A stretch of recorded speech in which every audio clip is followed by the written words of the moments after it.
Part 1. You will hear a woman talking on the telephone to a man about a car he is selling. First, you have some time to look at questions 1 to 4.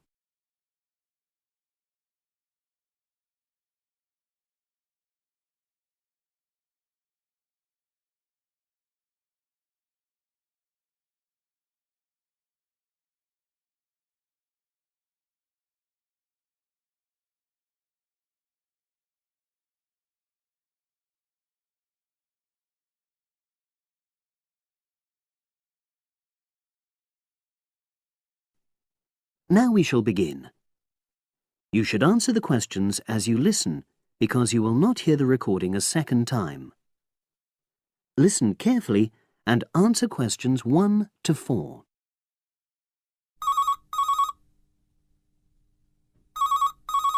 Hello, Brian Park speaking. Oh, hello. I'm calling about the advert in the paper. For the car? Yes, the Mini you've got advertised for sale. Oh, yes. I just wanted to find out a bit more information. Of course. What would you like to know? It's my brother who's interested, actually, but he's not in today, so he asked me to call you. Fine. Great, thanks. So, it's a Mini, Yep. and how old is it? Just coming up to 13 years old.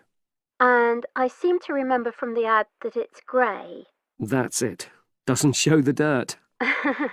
Absolutely. Anyway, the colour shouldn't be a problem for Jeff. You know, the important thing is the quality. Yes, of course. And what about mileage? With it being pretty old, it's probably over 100,000? Actually, it's 40,000 less than that. 62,000 on the clock. Great! I remember now. I'm confusing it with another ad I was looking at. Right. Pleasant surprise then. Yeah.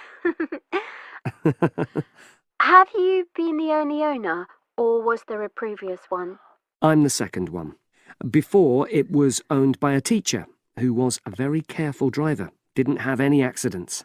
Very good. And what about you? What do you tend to use it for? I haven't used it all that much, mostly for shopping. You know the sort of thing.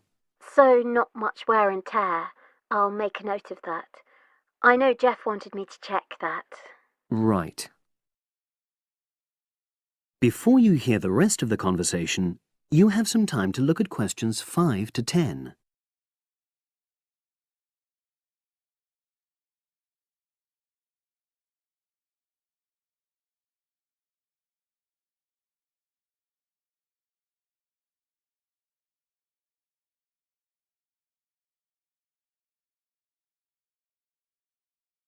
Now listen and answer questions 5 to 10. Now, about the price, I see you've got it down as £1,250. I'm not sure Jeff will be able to come up with that amount. In the ad, I did say 1,250 or nearest offer.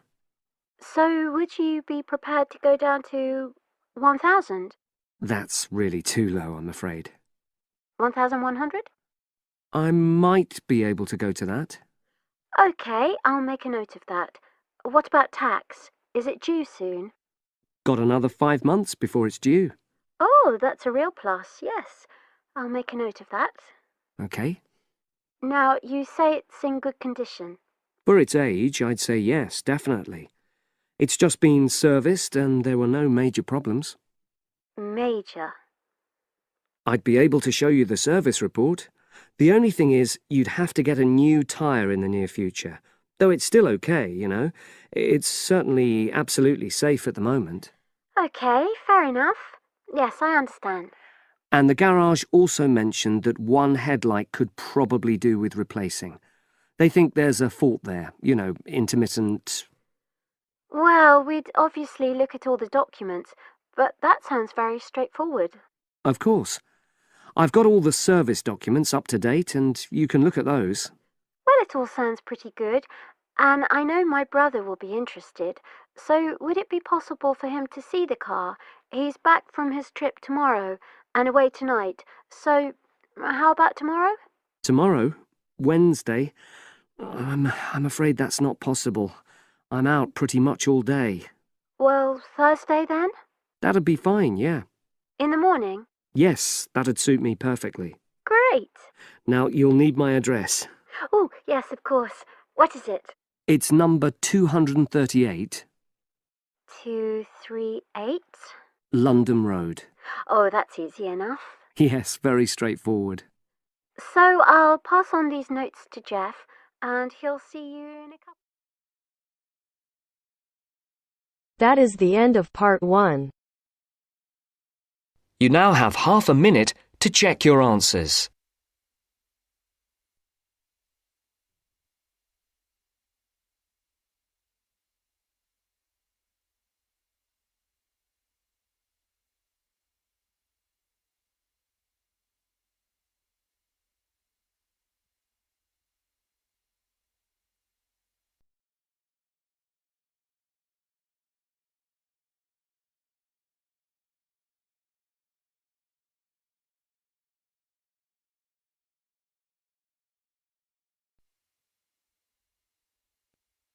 Now turns to part 2. Part 2. You'll hear a tutor and 2 students discussing modern European writers. First, you have some time to look at questions 11 to 16.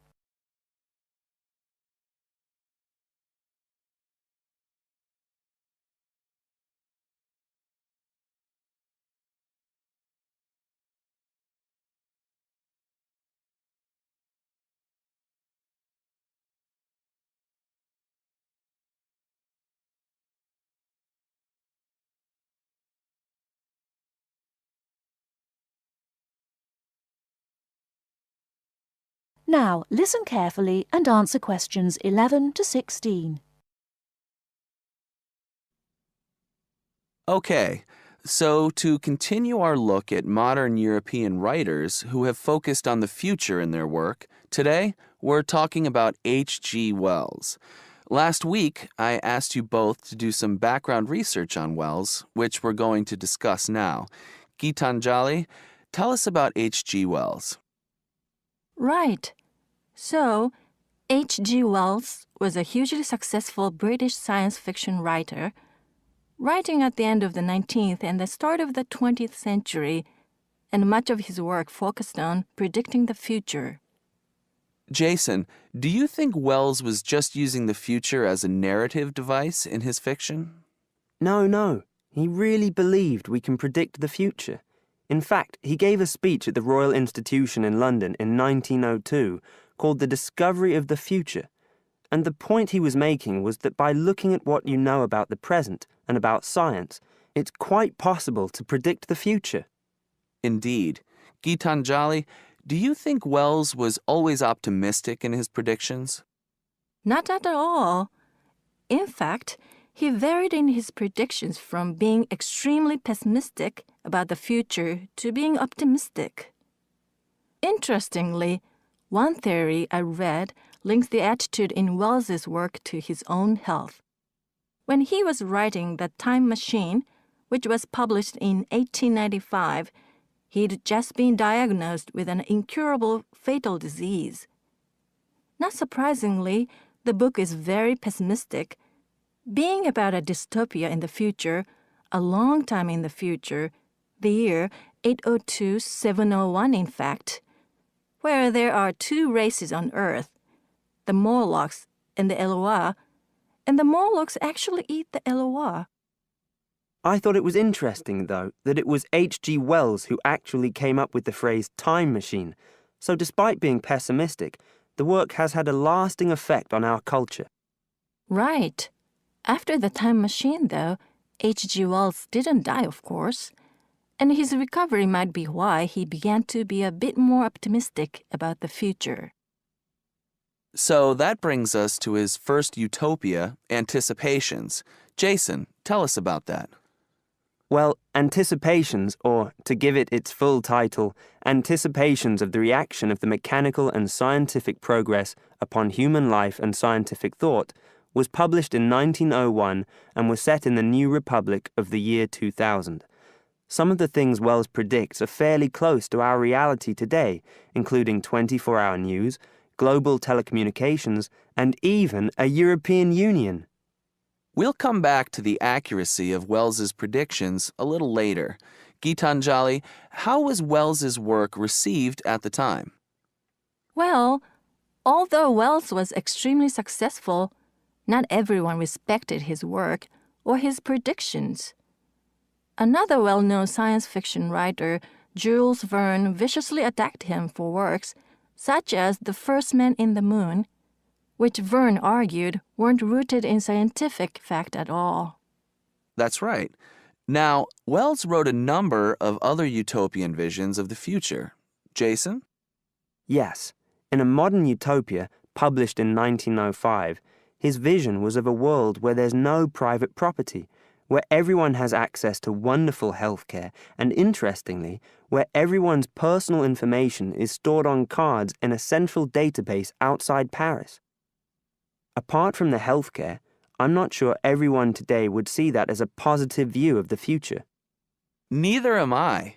And, on a similar note, Wells strongly believed in population control and in The Shape of Things to Come, which was published in 1933, he sees and supports a world where the population is kept at 2 billion. Once again, I'm not sure most people today would necessarily see that as a good thing. Before you hear the rest of the talk, you have some time to look at questions 17 to 20.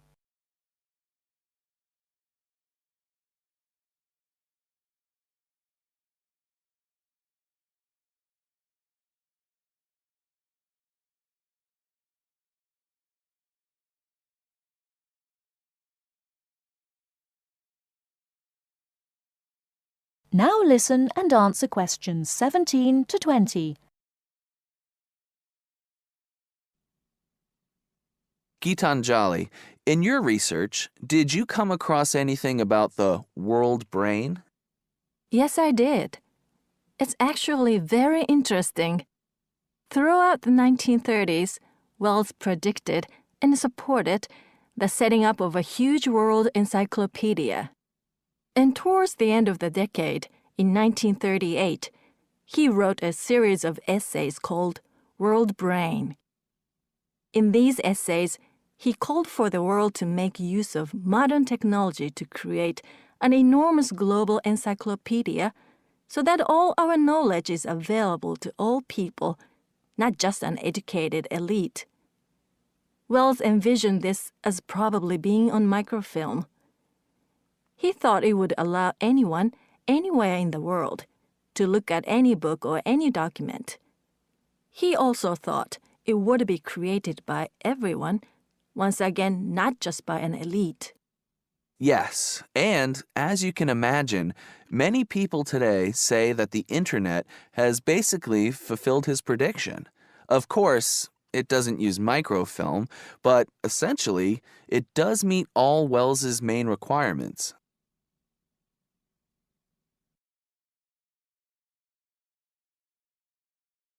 That is the end of part 2.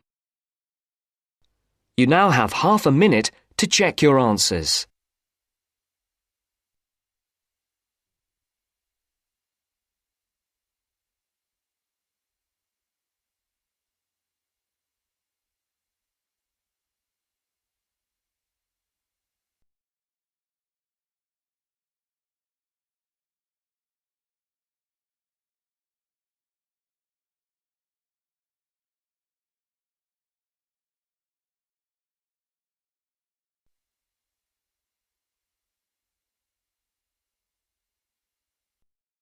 Now turns to part 3.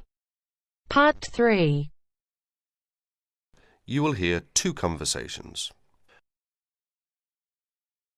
Are based on the following conversation. The answer should be appropriate to the content of this conversation. First, you have some time to look at questions 21 to 25.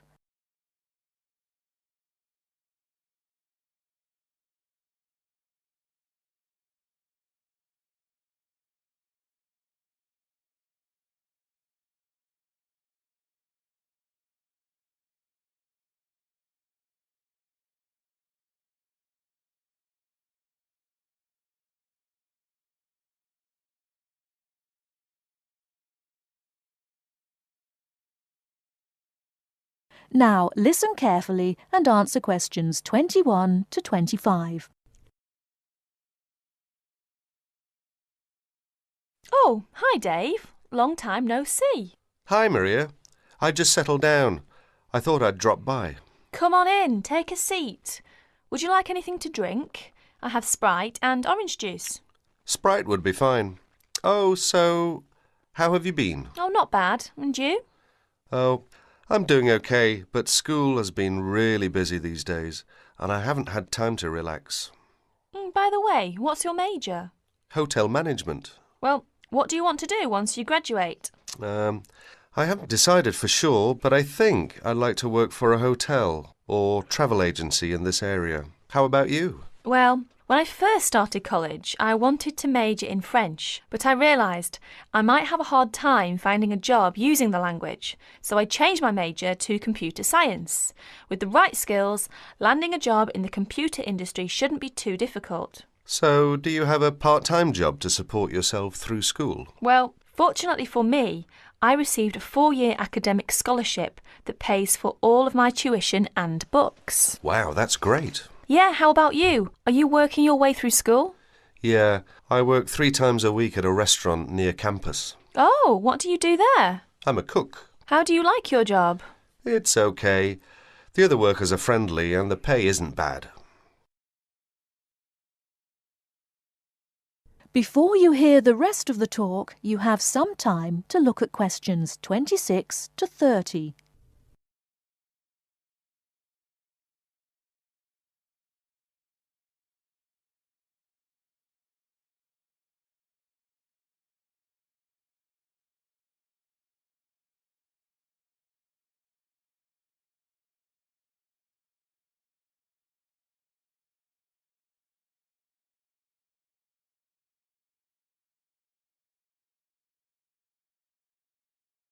Now listen and answer questions 26 to 30.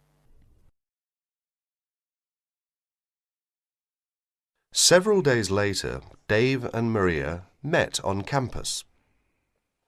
So what do you want to do tomorrow? Well, let's look at this city guide here.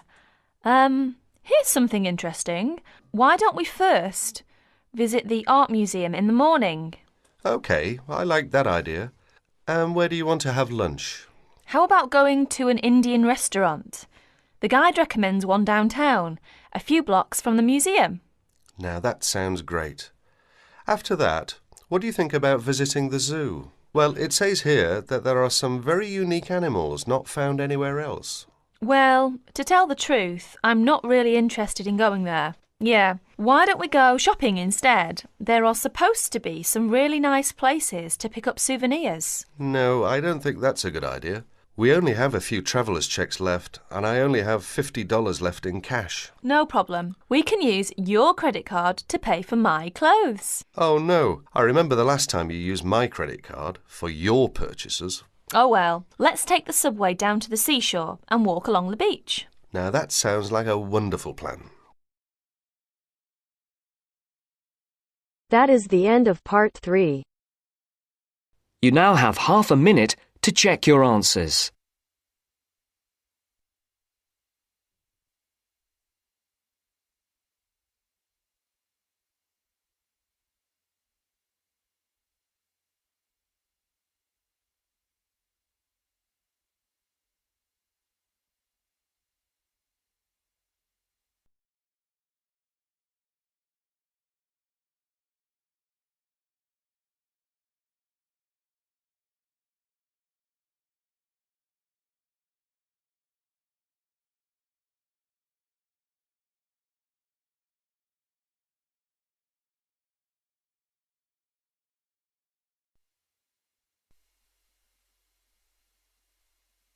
Now turns to part 4. Part 4. Hear an extract from a talk given by a lecturer from Management Department of a university on the topic Job Satisfaction. First, you have some time to look at questions 31 to 40.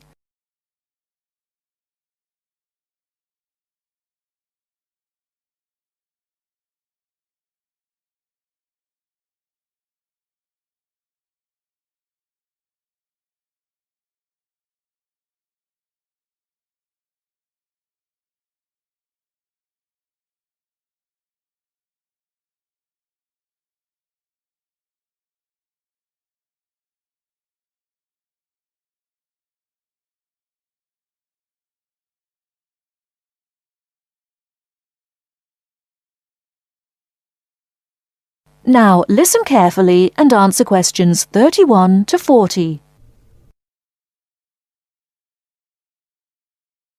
Job satisfaction is how happy an individual is with his or her job.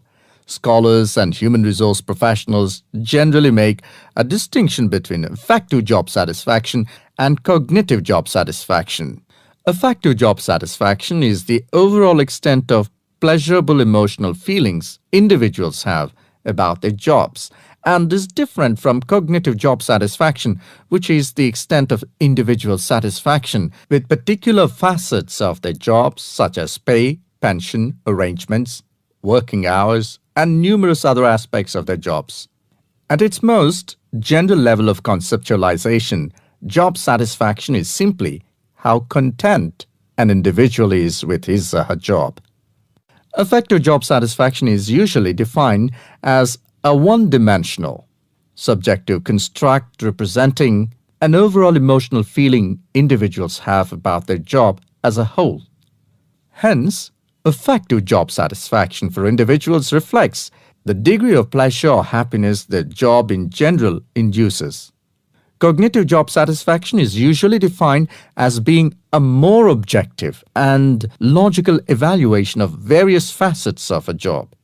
As such, cognitive job satisfaction can be one-dimensional if it comprises evaluation of just one aspect of a job, such as pay or maternity leave, or multidimensional if two or more facets of a job are simultaneously evaluated.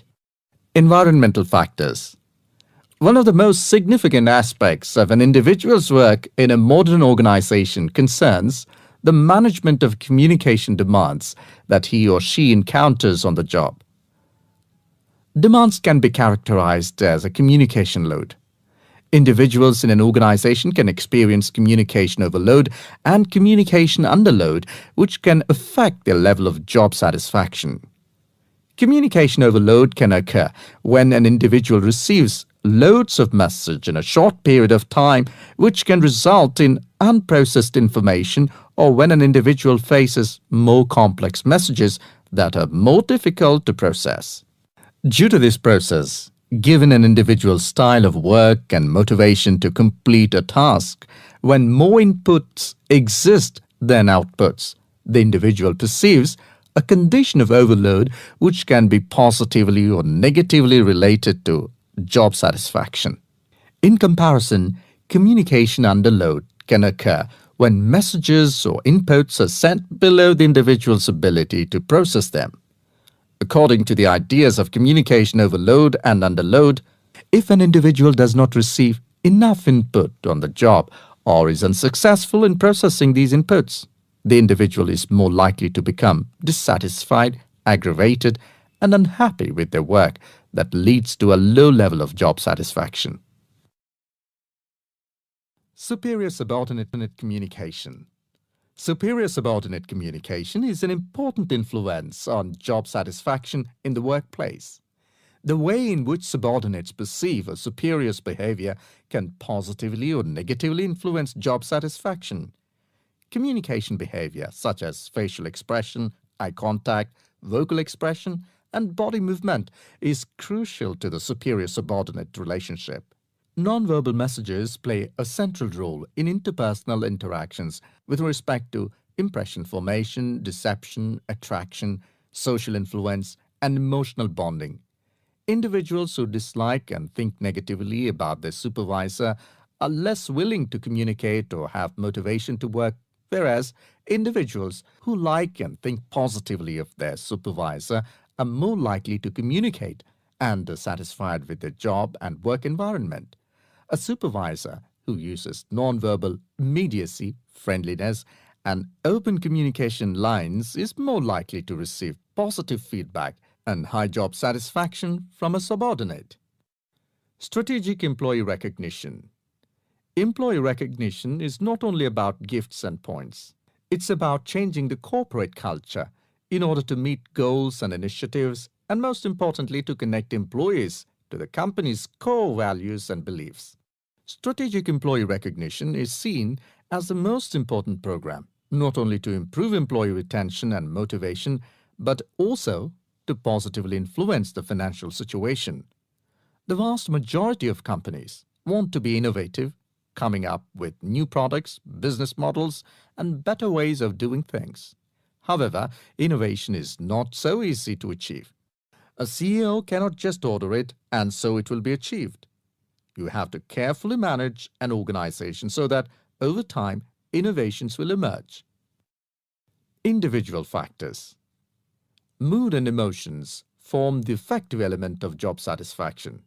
Moods tend to be long-lasting, but often weaker states of uncertain origins, while emotions are often more intense, short-lived, and have a clear object or cause. Positive and negative emotions were also found to be significantly related to overall job satisfaction. It was found that suppression of unpleasant emotions decreases job satisfaction, and the amplification of pleasant emotions increases job satisfaction. There are two personality factors related to job satisfaction: alienation and locus of control. Employees who have an internal locus of control and feel less alienated are more likely to experience job satisfaction, job involvement, and organizational commitment. The characteristics like high self-esteem, self-efficacy, and low neuroticism are also related to job satisfaction.